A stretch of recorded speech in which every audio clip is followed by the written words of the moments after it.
Hello and a warm welcome to the programme, a half-hour spot in which I spend time talking to a guest.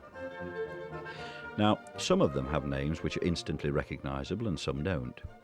This week, it's the turn of a man who, although billed as an actor, director and writer, it has to be said that his mark has most clearly been made in the field of writing. With his partner, David Croft, he's been responsible for giving us such treasures as Dad's Army, It Ain't Half Hot Mum, Hi-de-Hi, and there is yet much more to come, I don't doubt, from my incredibly talented guest this week. Born in Barnes in South London in 1924, the son of parents who each kept antique shops and whose other son, in the fullness of time, also moved into that field, he is Jimmy Perry, and I asked him first about his education. Well, I went to Collick Court, and then I went on to St Paul's, and unfortunately everything was bombed, so I didn't have to go to school anymore. I was a sort of a dropout, and so at the age of 15 and a half, I left school. I had to leave school. There wasn't any school to go to, much to my delight, which I regret perhaps in later years, but I'm sort of self-educated, had to be. By my calculations, you should have been eligible for national service. I certainly was eligible for national service, yes. I was called up in the army in early 1944, and I went to a place called Colchester where I did sort of infantry training. Then I was drafted into the Royal Artillery, and I was in Oswestry and North Wales, and then I went overseas to the Far East. So you would get certainly one medal. Yes, about 3 or 4, yes, General Service Medal and all that stuff. How into entertainment work then, presumably after the mob? Well, the thing is, I always wanted to be an actor. I wanted to be a comedian, either a great comedian or a film star. I didn't mind. I wasn't fussy. And my father used to say it's ridiculous. And I said, well, that's what I want to be. He said, you've got to have some qualifications. I said, I don't need qualifications if I'm going to be a film star or a famous comedian. And then he looked at me rather sadly and he uttered those immortal words, you stupid boy. And hence a catchphrase was born. I always wanted to be an entertainer, and I got my first chance during the early part of the war when I was in the Home Guard, and I made my first appearance on any stage in 1942. It's a hell of a long time ago, doing impersonations and telling jokes. That was at a place called Watford, the Gaumont Cinema in Watford High Street. I shall never forget that. I lived to be 100. That was my first appearance on any stage. I remember standing in the wings and looking out on the lights on the stage, and I walked on that stage for the first time, and that's many, many years ago, doing my turn. It must have been awful. To the next stage then, where did the acting work go from there? Well, when I got into the army, I was always doing shows. By then, because I was a singer, I had my voice trained when I was younger. I used to sing songs, tell jokes, and always entertaining, my fellow comrades. And first thing I did when I got on the boat to go to the Far East, I remember we were in Liverpool in the harbour then. As we steamed out into the Channel, right out into the Atlantic because of U-boats, a huge convoy. I didn't bother about the U-boats or anything. All I thought was, let's put on a show. And we did a show on the boat, a terrible show on the boat. Now, when I got to the Far East, later, I became a member.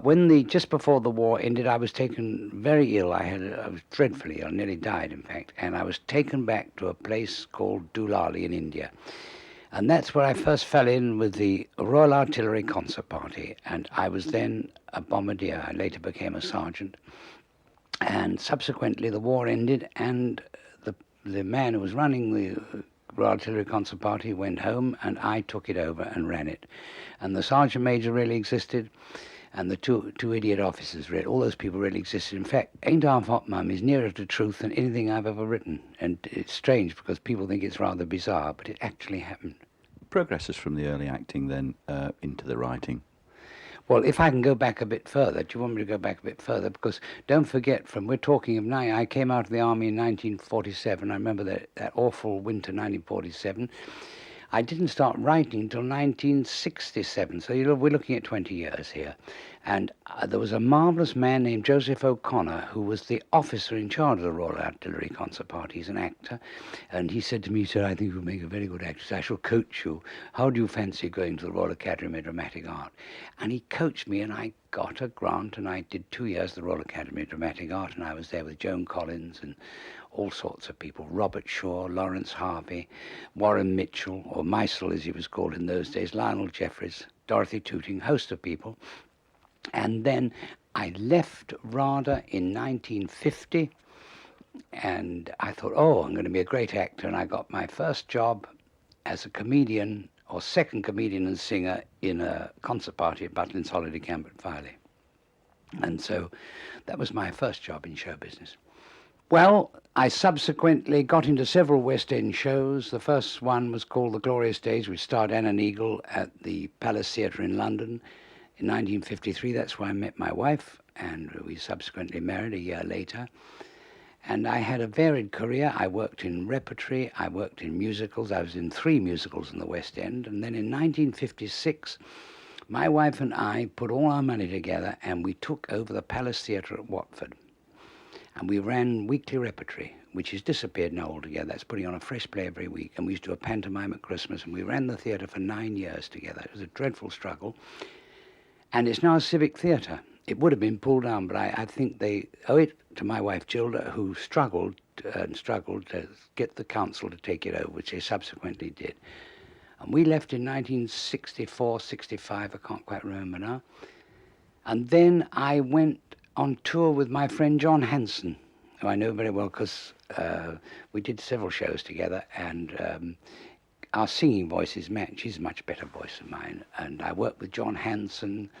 I worked in various other things. And then the bit that changed my life was when I went to work for Joan Littlewood, the famous Joan Littlewood at Theatre Workshop, Stratford East. And while I was there, I got the idea for Dad's Army. And subsequently, I had been worked for David Croft in a series called Hugh and I. You remember Hugh Lloyd, Terry Scott? And anyhow, we had a summer break at the theatre at Stratford, and we had 3 months out, and David was doing another series called Beggar My Neighbour with Reg Varney and a few others, June Whitfield, and I had already written the first episode of Dad's Army. I got the idea about 2 months beforehand on the train when I was going out to Stratford East. And I thought of it now. I was a boy who was 15, was in the Home Guard, and nobody had done anything in those days. Nobody knew about it, nothing. I went down to the library, there was no information on it. It had been totally forgotten, the forgotten army. And so I showed it to David Croft, and he was over the moon. He said, write another one. So I wrote 2 episodes, and we sold it to the BBC, and that's how David Croft and I got together, and that's how Dad's Army was born. First saw the light of day in 1968. What, in general terms, comes first when you consider a new venture? Is it characters or storyline? Oh, characters every time. All the characters that David and I write are based on truth, or loosely on truth, quite frankly. I want you to expand on that a bit, if you will. Well, the character of Arthur Lowe was the pompous man. Captain Mannering was several characters rolled into one. We all know that sort of man. But he wasn't an idiot. He was very brave, and he'd have a go at anything. But his outlook, David and I love the sort of class thing in this country, you know, the attitudes of, you see, the character that Arthur Lowe did, Captain Mannering, was always boasting about his father kept a master tailor shop in Eastbourne, and John Laurie used to say, it wasn't that, he said, it was a terrible shop. He had all workmen's trousers hanging outside. So it was all prick pomposity. And now, Corporal Jones is interesting because he was based on a character when I was 15 in the Home Guard. I was with an old soldier who would then be about 69, 70, who'd fought in the Battle of Omdurman in 1898. So it's quite remarkable that I actually knew a man who'd fought at Omdurman. And I based all that character, he used to do all that about General Gordon and the dervishes, so all that was true. The character of John Laurie was just a Scotsman to start with, and Michael Mills said, I've got John Laurie for the part, and I said to David, this is a bit embarrassing because he's a very distinguished actor.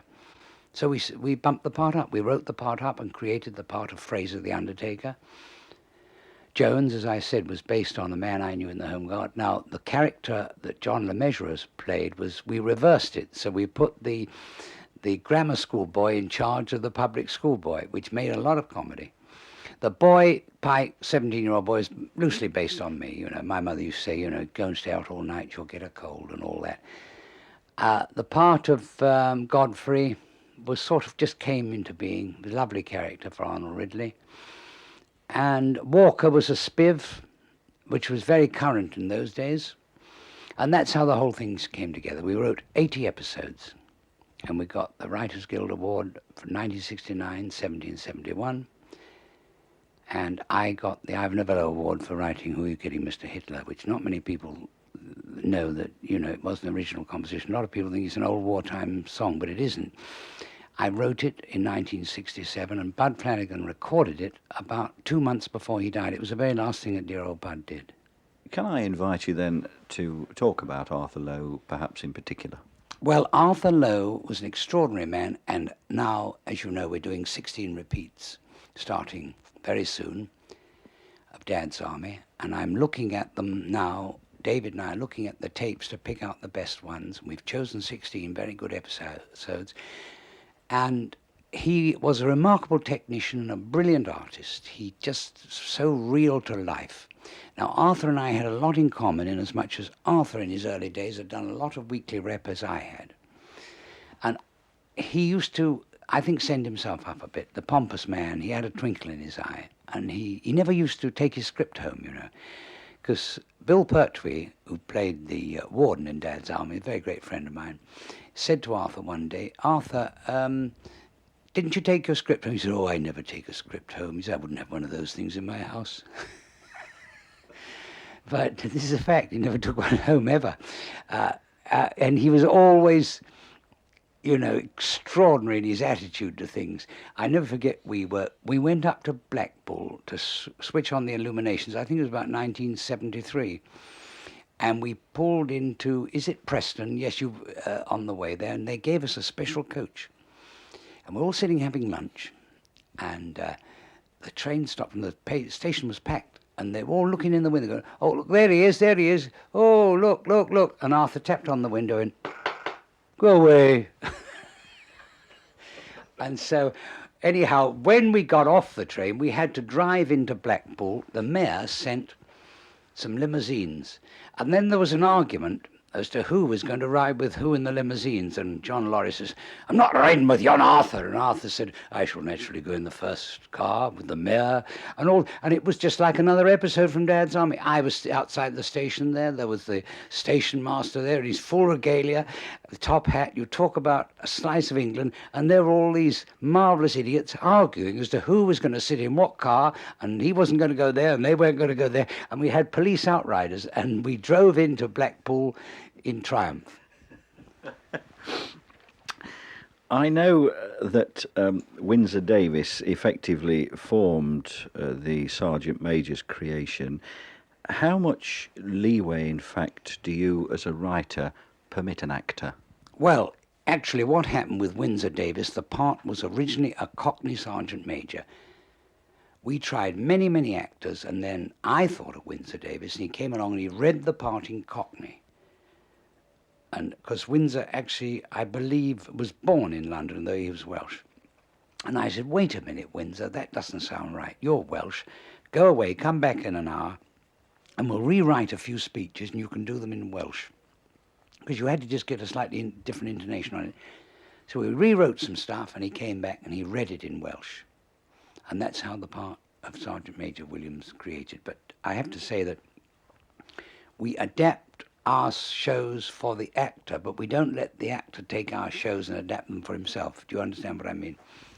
After a while, the artists take on the character. As with Dad's Army, Arthur Lowe was Manning was Arthur Lowe, and Windsor was wonderful as the Sergeant Major.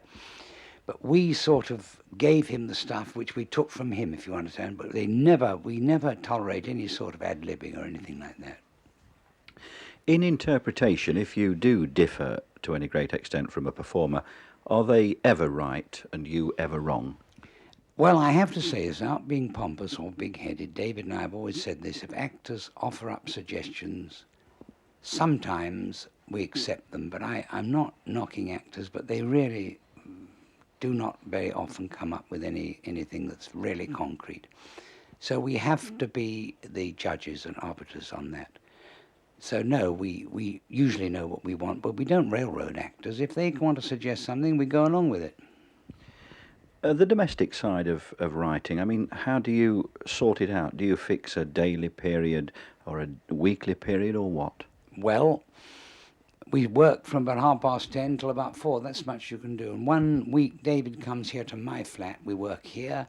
And another week I go to his flat in London. He's got a little place just off Regent's Park.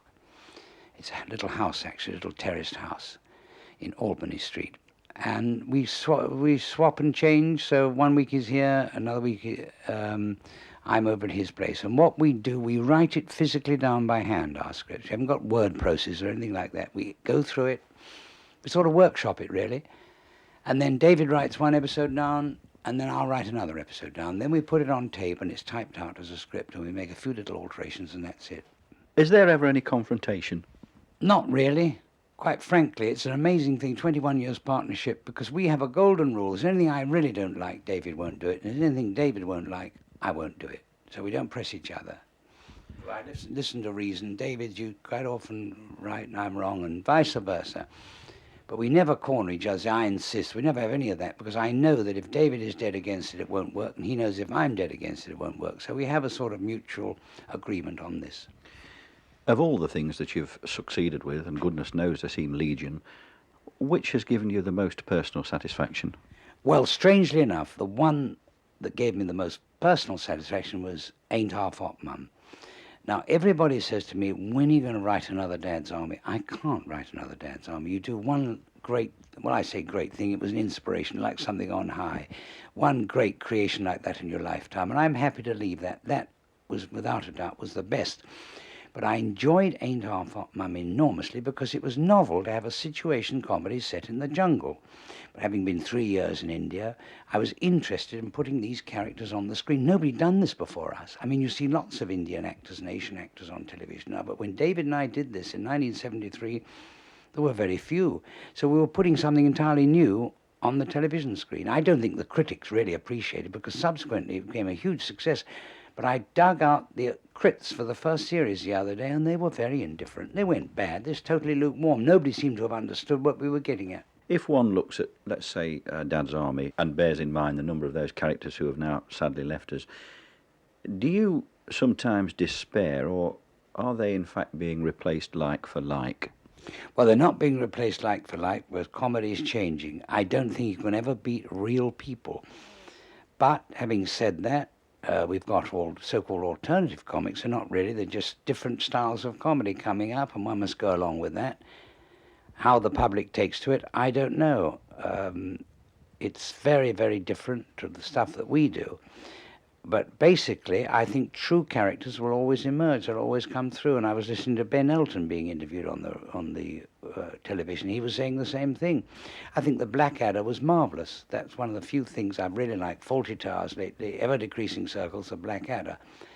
I think there's an air of desperation sometimes with situation comedies, but because we seem to be in the doldrums with them at the moment. I don't know why. Maybe it'll all come back. The Americans are producing some wonderful stuff. Now, 1975, when I went to Hollywood with David to make the American version of Dad's Army, we were considered the absolute kings of situation comedy, and they were copying all our stuff. Now we just hit a dull patch, but some bright people will come up. It'll all start again, I'm sure. On a personal level, do you, in apostrophe commas, approve of this new wave of comedy? I don't mind. I don't approve or disapprove. There's plenty of room for everybody. It'll find its own way.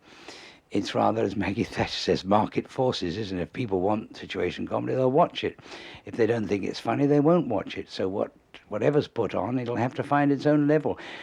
There's a strange thing, a lot of older generation, like myself, of writers and performers knocks it sort of alternative comedy, but I don't. There's plenty of room for everything. God knows there's enough shortage of comedy. So everybody can have a go as far as I'm concerned. When Geoffrey Holland was singing your praises about a fortnight ago, he told me about something called You Rang Me Lord. Now, You Rang My Lord is our new series. The pilot went out just after Christmas last year, and we're doing 5 more. They're hour-long episodes, which is something new. It's really a comedy drama. It's not a very broad comedy series, though it's very funny in parts. We have a lot of straight stuff in it. And it's a new departure for us. And David and I have written 5 new shows. Actually, they're 50 minutes long. It's a commercial hour. It's called the commercial hour, 50 minutes long. And the first one, as you remember, was a great success. We were overjoyed. The critics went wild about it. And basically, it's the old class thing again. But instead of the cozy relationship between masters and servants that you had in Upstairs, Downstairs, in our series, the butler, played by Paul Shane, is on the fiddle. The Lord Meldrum and his brother Teddy, which are Donald Hewlett and Michael Knowles, treat the servants appallingly. The servants, in turn, are nicking everything in sight. So you've got constant warfare, and Sue Pollard, as Ivy, is caught, the innocent is caught in the middle of this web of intrigue. So, we hope it's going to make some very funny stuff. And we showing the sort of class situation of 1927, which was really quite appalling. But it's interesting to look back on history. When you delve into, when you do your research, because 1927, just after the general strike in 1926, you realize how totally misinformed we are about the past. And we're just trying to make some little social comment, that's all, nothing very deep. But I think this is quite telling, and it makes people realize what was happening in the past. I understand also that another policy, a different policy, has been adopted in respect of this vis-a-vis the business of keeping a clutch of actors together as opposed to dispensing of their services after a series. Yes, well, the great joy of that is when you've worked with people, as we have, say, with Sue Pollard for 8-9 years, Donald Hewlett and Michael Knowles for 9-10 years, it's marvellous because you know what they're going to say before they open their mouth, and they know exactly what we want, and it makes a marvellous team. You get companies that used to stay together in the old days, and we feel now we've got the actors, and we get a marvellous teamwork, which is so important because they're so used to each other. Other plans for the future? Well, I haven't got any more plans at the moment. I'm doing, I hope, another series of Turns, which have been enormously successful. And as I said, You Rang My Lord is only just starting, so I don't think I'll tackle another comedy series for some time. I'm just wondering now whether David Croft and myself, after 4 hits, assuming that You Rang My Lord is going to be a hit, is going to be successful, that is, as the pilot was and been so well received, I think we should have to think very hard before we indulge in another huge program of a new comedy series, which is extremely difficult. So I don't know what we're going to do, but I'm concentrating on doing You Rang My Lord and Turns, and I'm looking out some new stuff for the next series, all being well, which I'll make next year. The other series just went out, it finished a couple of weeks ago. So that's my plans for the moment. Nothing very startling. You had best reassure the millions of viewers that you're not going to pack up.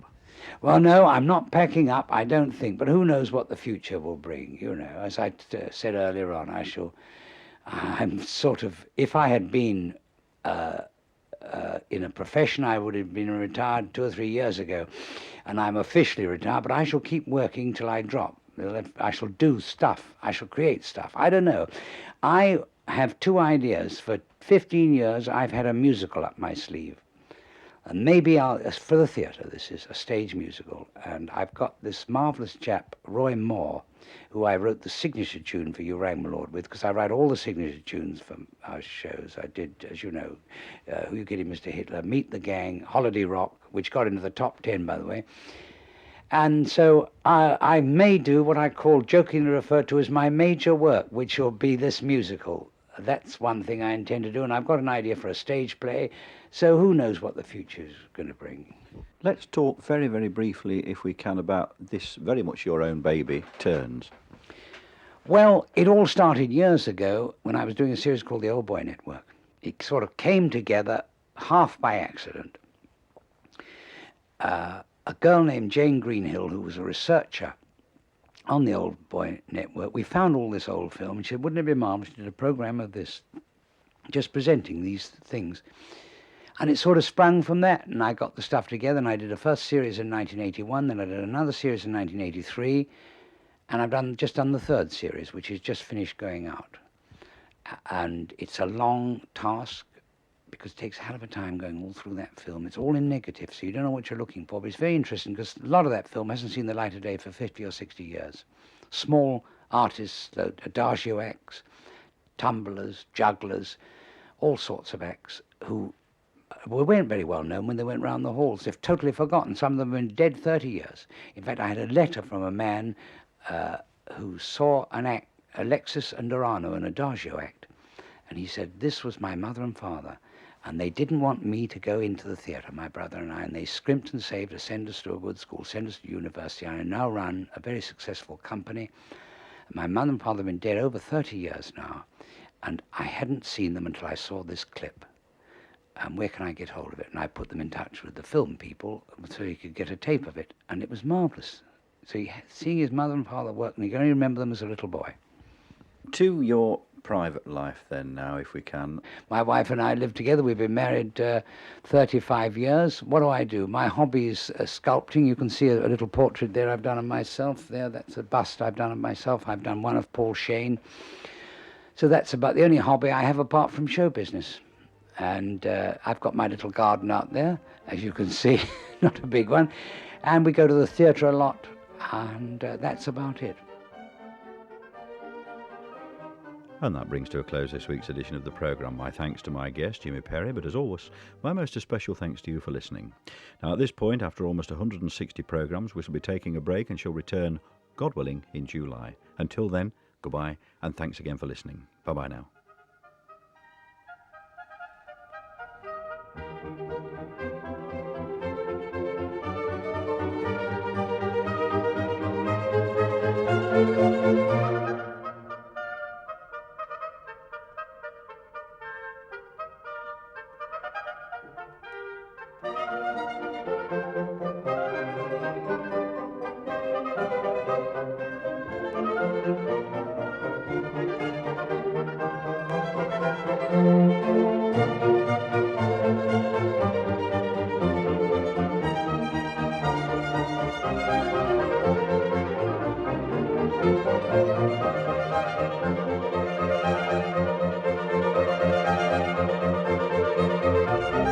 Thank you.